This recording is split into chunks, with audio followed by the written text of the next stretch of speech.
নমস্কার, কেমন আছেন সবাই? মিতার কিচেন অ্যান্ড লাইফস্টাইল ব্লগে আপনাদের সকলকে জানাই স্বাগত। আজ শুক্রবার, বাজে এখন সকাল 8:10 আর এখনও আমি আছি আমার বাবার বাড়িতে। দেখুন, এখানে বৌদি গাছের ফুল তুলছে। স্নান টান হয়ে গেছে, ফুল তুলছে, এরপরে পুজো দেবে। বাবার বাড়ির গাছগুলোতে পুরো একদম ফুলে ভর্তি। দেখুন, বৌদি ফুল তুলছে, আমিও একটা ফুল তুলে দিলাম। আর ফুলগুলো কিন্তু বেশ বড় বড়, বিভিন্ন ধরনের কালার রয়েছে।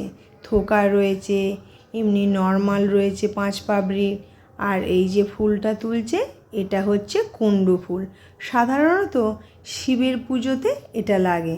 আর রয়েছে নীলকণ্ঠ, তবে এটা কিন্তু থোকা নয়।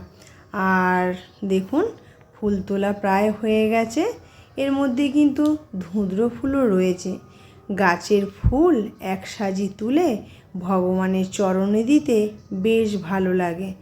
চলুন, এরপরে রান্নাঘরে নয়, আগের দিনে এক দিদি বলেছিলেন ইডলির রেসিপি শেয়ার করেছিলাম, চাটনির রেসিপিটা শেয়ার করতে। তো দেখুন, সেই চাটনি বানানোর জন্য চলে এসেছি। কড়ার মধ্যে কয়েকটা বাদাম দিয়েছি। বাদামগুলোকে একটু লাল করে ভেজে নিয়েছি। এরপর খোসাগুলো ছাড়িয়ে নেব ঠান্ডা হয়ে গেলে।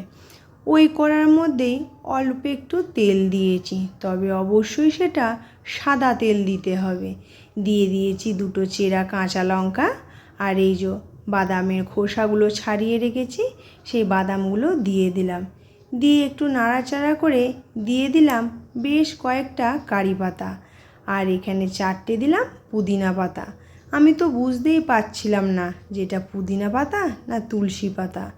বৌদি আর মা বলল, ওরে না রে, এটা পুদিনা পাতায়। তবে আপনারা চাইলে আরও বেশি করেও দিতে পারেন। আমি পরিমাণে একটু কম করেছিলাম, তবে সেটা চাটনিটা বানাবার পরেই বোঝা গিয়েছিল। চাটনিটা এতটা সুন্দর টেস্ট হয়েছিল বলার নয়। দেখুন, এটা ভাজা হয়ে গেছে, মিক্সিং জারের মধ্যে উঠিয়ে নিচ্ছি। তবে শুধু বাদাম নয়, আপনারা যে ওই যে ভাজা ছোলা যেটা পাওয়া যায়, খোসাটা ছাড়িয়েও দিতে পারেন, তাতেও কিন্তু বেশ ভালো টেস্ট হয়। দিয়ে দিলাম নারকেল, আর দিয়ে দেব পাতিলেবুর রস। লেবুর রসটা অবশ্যই পরিমাণ মতন দিতে হবে, একটু টক টক হলে ভালোই লাগে। দিয়ে দিলাম 1 চামচের মতন পোস্ত। আর দিলাম বিট লবণ। আপনাদের কাছে যদি বিট লবণ না থাকে, আপনারা নর্মাল লবণই দিতে পারেন। অল্প একটু জল দিলাম, এরপরে এটা পেস্ট করে নেব। ব্যাস, একদম রেডি হয়ে গেছে আমার নারকেল বাদামের চাটনি। একটি পাত্রের মধ্যে ঢেলে নেব। এটা হচ্ছে মাটির তৈরি, মাকে দিয়েছিলাম, বেশ ভালো লাগে, আমারও কতগুলো আছে। তারপর ওই কড়ার মধ্যেই দিয়ে দিলাম অল্প একটু সর্ষের তেল। এক্ষেত্রে সর্ষের তেলটা ব্যবহার করলেই ভালো হয়। দিয়ে দিয়েছি কালো সর্ষে, আর দিয়ে দিলাম কটা কারি পাতা। এখানেও আপনারা চাইলে শুকনো লঙ্কা বা কাঁচা লঙ্কাও ফোড়নে দিতে পারেন, কিন্তু আমি আর দিলাম না, যেহেতু বাচ্চারা খাবে। তো দেখুন, ফোড়নটা হয়ে গেছে। চাটনিটার মধ্যে আমি দিয়ে দিলাম তরকার মতন করে। তার ফলে চাটনিটার ফ্লেভার কিন্তু খুব ভালো আসে। আপনারা যে যেখান থেকে নিয়ে আমার ভিডিও দেখুন না কেন, কোনো অংশ যদি ভালো লেগে থাকে অবশ্যই আমাকে জানাবেন কমেন্ট করে। তবে একটা লাইক দিয়ে চেষ্টা করবেন ভিডিওটা ফুল ওয়াচ করে দেখা।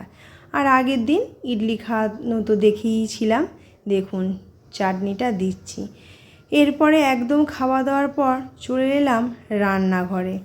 মা আর দাদা বলল, আজ একটু শুক্তো বানালে বেশ ভালোই হয়। সব রকম সবজিই আছে, শুধু সজনের ডাঁটাটা নেই। আমি বললাম ওতেই হবে। দেখুন, সবজিগুলো ভেজে নিচ্ছি।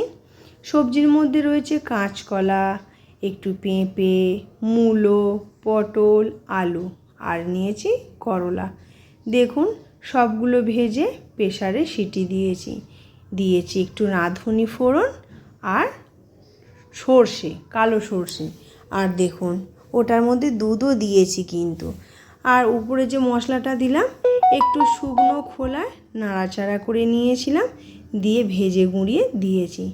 আর এই যে ঘিটা দেখছেন, এটা পুরো বাড়ির তৈরি।